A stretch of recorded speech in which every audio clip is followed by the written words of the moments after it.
Welcome to the Celtics post-game live. The C's fall to the Utah Jazz, 105-103 in the final moments, final seconds.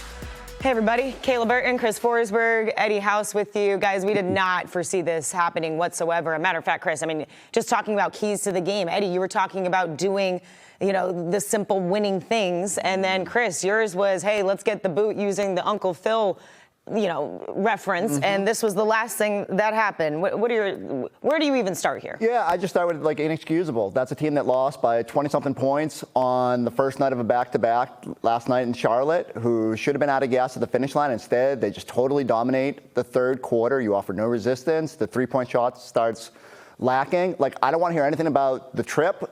Yeah, that happened, but the Celtics stumbled their way throughout that entire fourth quarter.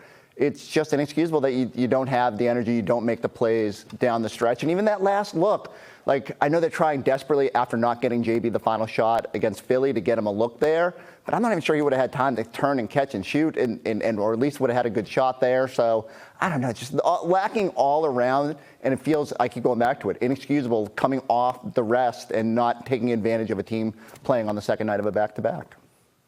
Yeah, we had opportunity to really put our foot on their neck and get them out of there.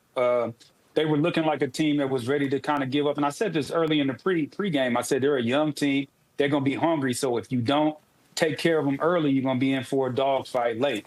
And that's exactly what they were in for. And the one thing that I look at, we just don't have a killer instinct right now. We don't. When we get teams down, it's somehow, some way, we always allow them back. And really what I think also, I said this at halftime, we needed more paint touches. If that three-point shot ain't going in, I don't care if it's a wide-open shot or not. Man, crack them off the dribble, get another paint touch, spray that thing back out, get another paint touch, get them in rotation. I like when we play out of random more so than when we're trying to run sets. I don't feel like our spacing is great, number one. I don't feel like – I just feel – all the way around, I just feel like we're lacking in so many different ways. We're deficient in so many different things right now offensively, and a lot of it is the mental of, okay, three ain't falling, let's change up what we got to do. But we continue to shoot and shoot and shoot and shoot and shoot until we shot ourselves out this game. Yeah, you mentioned the paint touches since the half, 54-40. They lost that battle. And then the three-point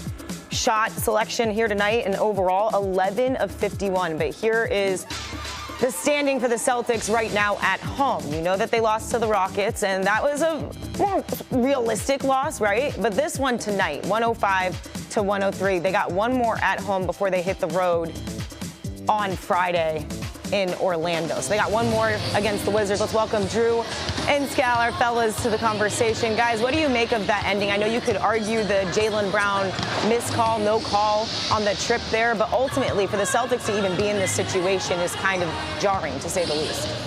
Yeah, Kayla, there's no argument that was a foul, but Forsberg is right. That's not what you point the finger at in this game. I mean, it's pretty shocking to me. The Jazz were in Charlotte last night. They were down 28 at halftime. The Hornets didn't have LaMelo Ball or Brandon Miller. I mean, that's what we're talking about. I know it's a different game, but you're on a back-to-back here in Boston. It's just very surprising. And Scott, coming into this game, I thought if there's one thing where the Jazz could exploit the Celtics, it's the offensive glass. But no Walker Kessler, you're not as worried about that. That's what ended up doing them in this game. And that and the horrendous shooting. If you use the era, let's use the 53 attempt era. The lowest we've ever made was 14. Tonight we made 11. So, we got a lot of good threes. We just weren't knocking them down. But the problem is, okay, we all know make shots, miss shots, all that, but you can't let it affect the other side of it. And I just thought we didn't have a lot of energy. Not every player, every possession, but one player on specific possessions that cost us the game. Yeah, the Jazz shot 65% from the floor in the second half, and you talk about that all the time, Scal. All it takes is one, or all it takes is one guy giving 95 instead of 100%. Yeah, and that's how you lose in margins the NBA. Are small. Yeah, really small. The Celtics do a lot of good basketball things, but it does come down to results in the NBA. It does come down to making shots. It does come down to getting defensive rebounds. It does come down to communicating on your pick and roll coverage, and those things today I don't think they were happening at a high level. Do you agree with Eddie that they got 2-3 happy, even though a lot of them were good shots? Yeah, I mean, I think there's a balance to that. If you can do it and not let it affect your defense, it's fine. But it did affect them in the third quarter. Our defense, maybe the worst half of defense all year. So we've had some really good teams, and we battled. But today, the second half defense was atrocious.